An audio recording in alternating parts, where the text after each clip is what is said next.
kita senantiasa dalam lindungannya ya sahabat channel. Materi kita kali ini masih tentang sistem ekskresi. Sahabat masih ingat kan organ yang berperan dalam sistem ekskresi? Ada ginjal, hati, kulit, dan paru-paru.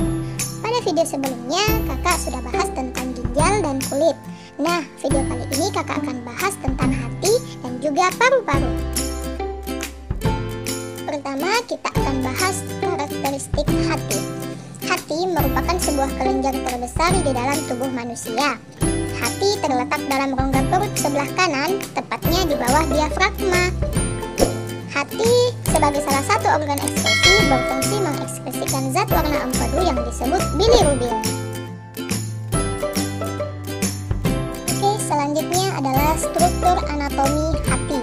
Nah, dari gambar ini kita bisa lihat bagian sebelah kiri itu adalah gambar hati secara utuh yang berwarna merah tua atau coklat kemerahan. Nah, hati ini di bawahnya, bagian bawahnya itu terdapat kantung empedu beserta dengan salurannya, usus 12 jari dan juga pankreas. Nah, dari organ tersebut, hati ternyata tidak hanya berperan sebagai organ ekskresi, namun hati juga memiliki peranan dalam organ pencernaan. Kemudian, bagian luar dari hati itu dibungkus oleh selaput hati yang disebut dengan kapsula hepatika. Untuk gambar bagian kanan, di situ dapat kita lihat bahwa di dalam hati terdapat pembuluh darah berupa arteri dan vena serta kelenjar empedu, di mana keduanya ini disatukan oleh selaput jaringan ikat yang disebut dengan kapsula glison. Oke, selanjutnya kakak akan jelaskan tentang bagaimana sih proses pemecahan eritrosit atau sel darah merah pada hati.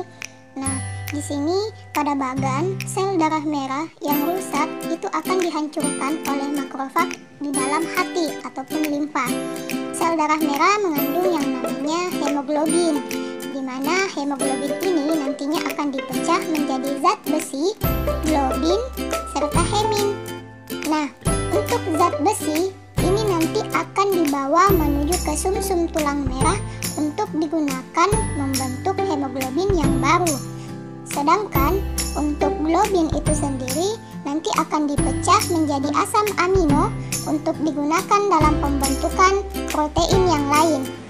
Sedangkan untuk hemin itu nanti akan diubah menjadi zat warna hijau yang disebut dengan biliverdin.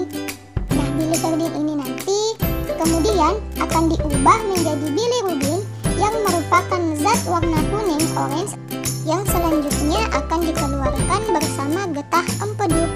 Nah, getah empedu ini dikeluarkan ke usus 12 jari, kemudian menuju ke usus besar. Di dalam usus besar, bilirubin akan diubah menjadi urobilinogen. Nah, urobilinogen ini akan diubah menjadi urobilin dan sterkobilin.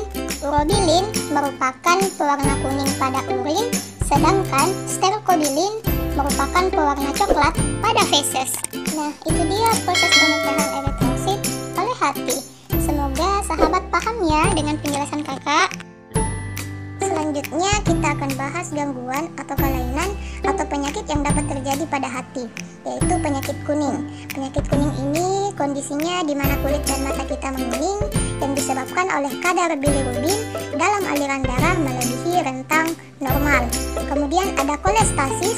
Kolestasis ini adalah penyakit yang ditandai dengan terhambatnya cairan empedu sehingga menyebabkan penumpukan bilirubin.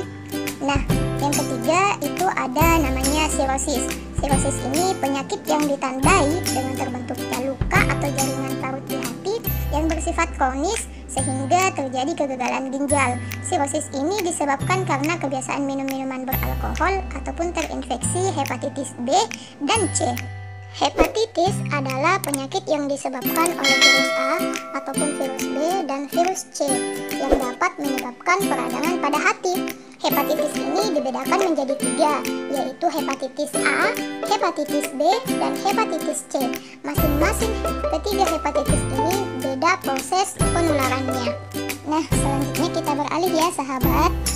Pernahkah sahabat menghembuskan napas ke cermin? Nah, jika pernah, apakah sahabat memperhatikan apa sih yang terjadi pada cermin? Ya, mengembun. Sahabat, tahu tidak apa yang menyebabkan sehingga cermin tersebut bisa mengembun ketika kita menghembuskan nafas? Ya, untuk jawab itu semua, kita akan bahas di organ ekskresi pada paru-paru. Karakteristik paru-paru. Paru-paru merupakan sepasang organ yang memiliki tekstur kenyal dan terletak di bagian rongga dada bagian atas, otot dan tulang rusuk membatasi bagian sampingnya, dan diafragma yang membatasi bagian bawah. Paru-paru ini sebagai salah satu organ ekskresi yang berfungsi mengekskresikan zat sisa metabolisme dalam bentuk CO2 atau karbon dioksida dan H2O atau air. Nah, ini dia gambar paru-paru. Teman-teman pasti sudah kenal kan dengan paru-paru ini. Selain sebagai organ ekskresi, paru-paru juga ternyata berperan dalam hal pernafasan. Jadi ketika kita bernafas, paru-paru juga berperan penting di dalamnya, sahabat. Nah, selanjutnya ada gangguan atau kelainan atau penyakit yang dapat terjadi pada paru-paru. Loh, kok tanda tanya? Ya, maaf ya sahabat.